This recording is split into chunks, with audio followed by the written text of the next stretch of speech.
The Naomi Osaka press saga has seemingly come to an end as the world number 2 has withdrawn from the 2021 French Open. Osaka was scheduled to play Ana Bodgan in the second round on Wednesday, but after Roland Garros issued a statement yesterday essentially threatening her with default, she's gone ahead and pulled out. The default threat and the $15,000 fine Naomi received was due to her saying that she wasn't going to do any Roland Garros press, citing mental health concerns. The Japanese woman issued a statement to her social media today announcing her withdrawal. "Hey everyone, this isn't a situation I ever imagined or intended when I posted a few days ago. I think now the best thing for the tournament, the other players, and my well-being is that I withdraw so that everyone can get back to focusing on the tennis going on in Paris. I never wanted to be a distraction, and I accept that my timing was not ideal and my message could have been clearer. More importantly, I would never trivialize mental health or use the term lightly. The truth is that I have suffered long bouts of depression since the US Open in 2018, and I have had a really hard time coping with that. Anyone that knows me knows I'm introverted, and anyone that has seen me at the tournaments will notice that I'm often wearing headphones, as that helps dull my social anxiety. Though the tennis press has always been kind to me, and I want to apologize especially to all the cool journalists who I may have hurt, I am not a natural public speaker and get huge waves of anxiety before I speak to the world's media. I get really nervous and find it stressful to always try to engage and give you the best answers I can. So here in Paris, I was already feeling vulnerable and anxious, so I thought it was better to exercise self-care and skip the press conferences. I announced it preemptively because I do feel like the rules are quite outdated in parts, and I wanted to highlight that. I wrote privately to the tournament apologizing and saying that I would be more than happy to speak with them after the tournament as the slams are intense. I'm going to take some time away from the court now, but when the time is right, I really want to work with the tour to discuss ways we can make things better for the players, press, and fans. Anyways, hope you all are doing well and staying safe. Love you guys. I'll see you when I see you."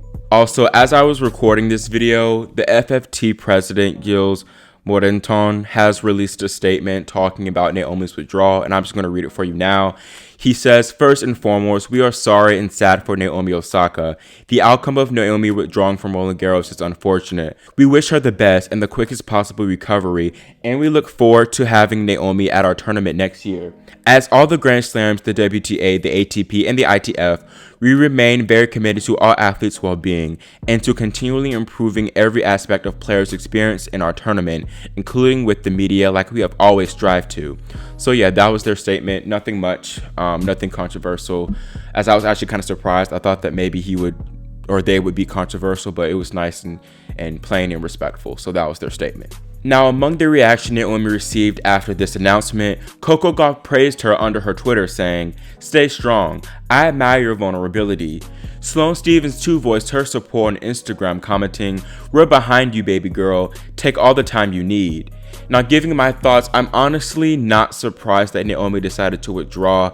As I mentioned previously, the tournament was not messing around at all, and they see the press as a mandatory action.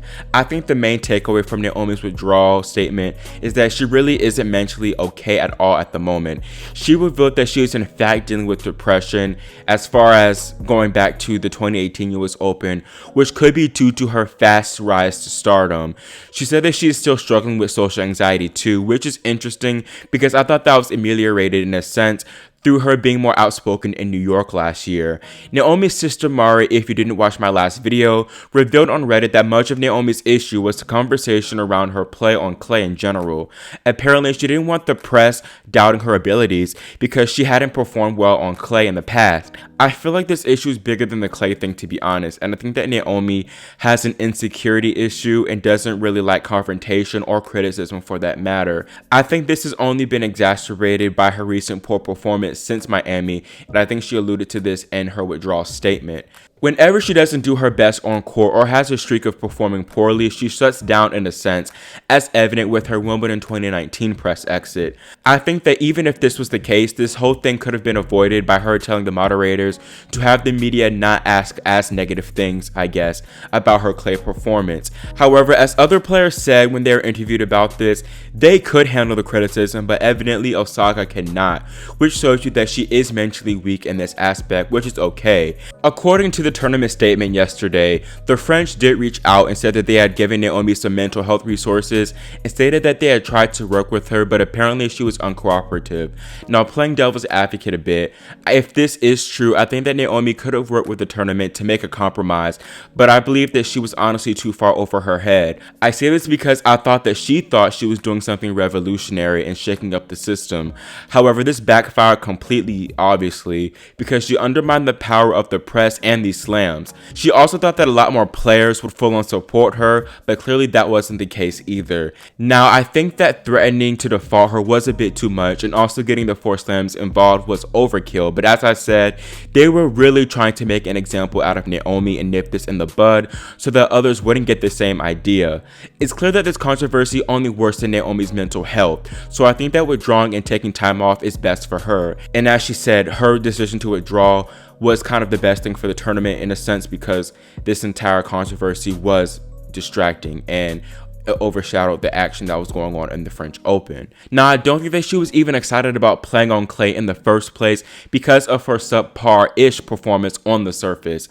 I think that she'll feel more confident on the grass if she does decide to play Wimbledon. Bottom line, I hope that Naomi recovers, because despite popular belief, a mental issue or illness is just as disparaging as a physical one, which is why this withdrawal isn't seen as that much of a major thing to me, because if a player's injured, then it is what it is. They have to withdraw. But if a player is dealing with something like mental or psychological, they're just expected to get over it and play, which I feel shouldn't be the case.